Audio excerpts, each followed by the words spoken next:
Ya pasó un buen tiempo desde que las primeras memorias DDR5 están entre nosotros y es muy probable que en los próximos meses o años, si querés actualizar tu PC, ya tengas que finalmente dar el salto a esta nueva generación. Sin embargo, como en todo cambio generacional, DDR5 llegó con algunos detalles y particularidades que no teníamos en DDR4 y que es muy importante que tengas en cuenta a la hora de comprar. En este video vamos a hablar de todo esto y además vamos a hablar de uno de los kits de memoria DDR5 más económicos que se pueden encontrar en el mercado, las Kingston Fury Beast, para ver justamente si realmente son una buena opción para finalmente dar el salto a DDR5. Sin mucho más preámbulo, empecemos con este video.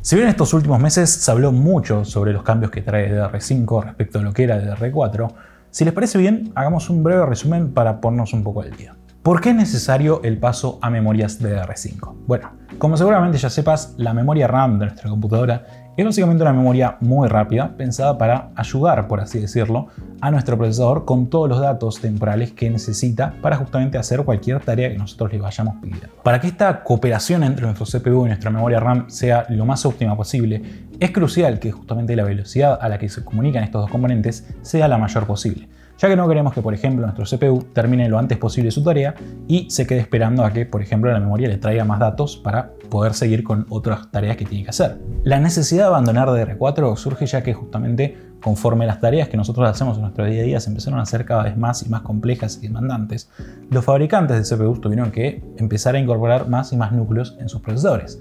Y al hacer esto, y al no agregar más canales mediante los cuales puede viajar la información de justamente el CPU a la RAM y de la RAM al CPU, el ancho de banda total que justamente teníamos en estos canales se fue disminuyendo porque cada vez había más núcleos que necesitaban acceder a estas vías por las cuales enviar información. Y como consecuencia de todo esto, se redujo la cantidad de información que puede ir y venir de un componente a otro en una misma unidad de tiempo. Esta cantidad de información que se puede enviar por segundo se conoce como gigatransfers, y en concreto, con DIMMs de memoria DDR4 podíamos tener cerca de 3,2 gigatransfers por segundo, mientras que con las primeras versiones de DDR5 se lograron 4,8 gigatransfers por segundo y el máximo actualmente está cerca de los 8,4. ¿Qué significa todo esto sin palabras complicadas? Bueno, que todos los núcleos de nuestro CPU con estas nuevas memorias DDR5 van a poder leer y escribir información mucho más rápido, lo que, como se podrán imaginar, se traduce en un mejor rendimiento. DDR5, además de incorporar un mayor ancho de banda, también trae otras mejoras interesantes, como puede ser, por ejemplo, un menor consumo energético y una mejor estabilidad energética,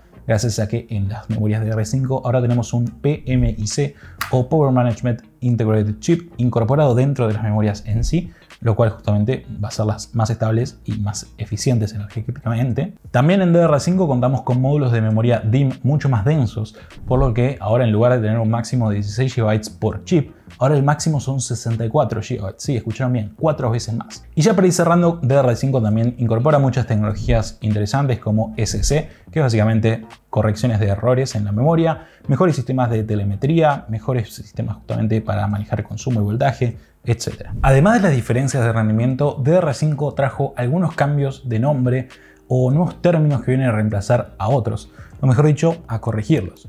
Y es posible que alguna otra palabra que haya cambiado el día de mañana cuando quieras comprar te pueda llegar a confundir, así que vamos a repasarlas. Para poner un ejemplo concreto, veamos estas memorias de aquí, las Fury Beast de Kingston, que como les conté son un kit de memorias de gama de entrada que están muy bien para finalmente dar el salto de DDR5, por lo que probablemente sean muy populares en Latinoamérica. Estas memorias en particular son memorias que cuentan con velocidades de 5200 megatransfers por segundo y latencias CL40-40-40. Si no entendiste nada de lo que acabo de decir, no te preocupes. Seguramente te acordarás que cuando comprabas memorias en DDR4 existía algo llamado los megahertz. Cuando buscabas algún kit, simplemente buscabas X cantidad de gigabytes y ciertos megahertz de frecuencia.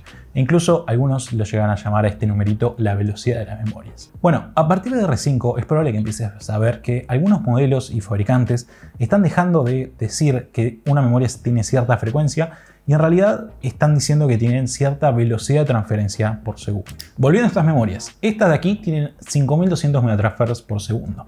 ¿Qué quiere decir esto? Bueno, que pueden hacer esta cantidad, que ni siquiera quiero intentar mencionar, de transferencias de datos por cada segundo o bueno, por cada ciclo de reloj. Si Kingston quisiera especificar la frecuencia a la que funcionan estas memorias, debería poner 2600 MHz y no 5200 MHz como se hacía antes. Y esto es así porque estas memorias, al igual que DDR4 y DDR3, son Double Data Rate, ¿Qué quiere decir esto? Que por cada ciclo de reloj a los que están funcionando hacen 2 transferencias de datos y no una, como si pasaba antes con las SDRAM. Y ustedes dirán, che, pero si esto es así y técnicamente no es lo mismo decir megatransfer por segundo que la frecuencia a la que está funcionando las memorias. ¿Por qué hace tanto tiempo se viene usando o se vienen confundiendo estos términos? Bueno, personalmente creo que tiene que ver más que nada con costumbres que fueron quedando de la época donde sí se cumplía una relación 1 a 1 entre la frecuencia de las memorias y la cantidad de información que podían enviar. En los últimos años, este error que se venía teniendo justamente entre las marcas se empezó a difundir y se empezó a comentar bastante en la comunidad, y es por eso que probablemente a día de hoy cada vez más marcas empiecen a justamente dejar de lado esa tecnología incorrecta para pasar a hablar justamente de megatransfer por segundo en lugar de megahertz. Otra cosa que cambió respecto a la generación anterior, y que si bien este kit en particular de Kingston no lo tiene, pero muchos otros de la marca sí lo incluyen, es una tecnología desarrollada por AMD llamada AMD Expo. Si alguna vez escuchaste hablar de los perfiles XMP, sabrás que son básicamente perfiles que te permiten overclockear tu memoria, elevar la frecuencia de tus memorias y mejorar sus timings muy fácilmente mediante tu BIOS con un par de clics. Con la nueva generación de Ryzen, justamente AMD trajo su propia variante de XMP, que en realidad XMP es algo propietario de Intel. Para que Kingston justamente pueda tener este sellito en su caja, al crear estas memorias, tuvo que probar y crear distintos perfiles de overclocking, distintos perfiles XMP, y verificar que sean estables para estas memorias en particular. Tras hacer esto, los resultados de estas pruebas se envían a Intel para que validen si son o no estables, y tras pasar estas validaciones internas que tiene Intel, estas memorias ya se podrían certificar como Intel XMP y por lo tanto pueden tener este pequeño sellito que tienen en la caja. Por otro lado, con AMD Expo los fabricantes van a tener que hacer estas mismas pruebas que se hace con XMP de estabilidad, pero la diferencia clave con respecto a XMP es que la empresa que desarrolla Expo, o sea AMD, no se encarga de recibir ni de validar ninguno de los resultados.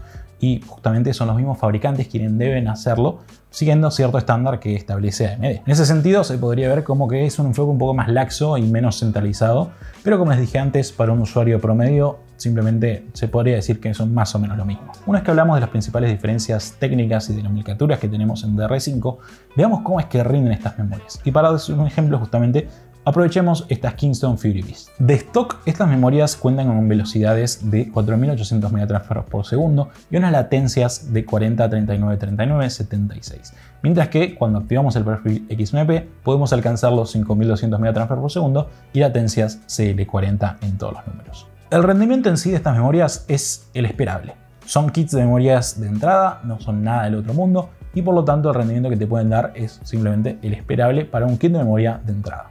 Realmente no ofrecen nada, digamos, sorprendente en términos de rendimiento, pero no por eso es que sean kits de memoria malos. Simplemente cumplen con lo que cuestan y cumplen el objetivo que tienen, ser ideales para empezar. E incluso les diría que te dan un poquito más por el precio que estás pagando. Así que si están buscando kits de memoria, este me parece que es una buena opción, por lo menos para un ensamble de entrada, gama media, etc. Así que nada amigos, quería hacer este video porque no habíamos tratado el tema de DR5 en el canal y probablemente en los próximos meses se vengan varios ensambles utilizando este tipo de memorias, así que quería hacer justamente todas estas aclaraciones en un video para que un poco todos estemos más o menos en la misma sintonía y tengan más o menos la base sólida de qué es lo que cambia entre DR4 y DR5 y por qué justamente era necesario hacer el cambio a este nuevo estándar. Sin mucho más que decirles, me despido, espero que les haya gustado este video, agradeceré que lo apoyen, no me gusta si fue así, y si son nuevos en el canal y les gusta el resto de mi contenido, se suscriban activando la campanita para que YouTube los notifique cada vez que suba un video nuevo. Van a tener los links para comprar estas memorias en la descripción. Recuerden que son kits dentro de todo baratos para lo que es DR5, así que ya saben, si están pensando en hacer un cambio, pueden ser una muy buena opción. Sin mucho más que decirles, me despido, soy Tony y nos veremos en un próximo video. Chao, chao.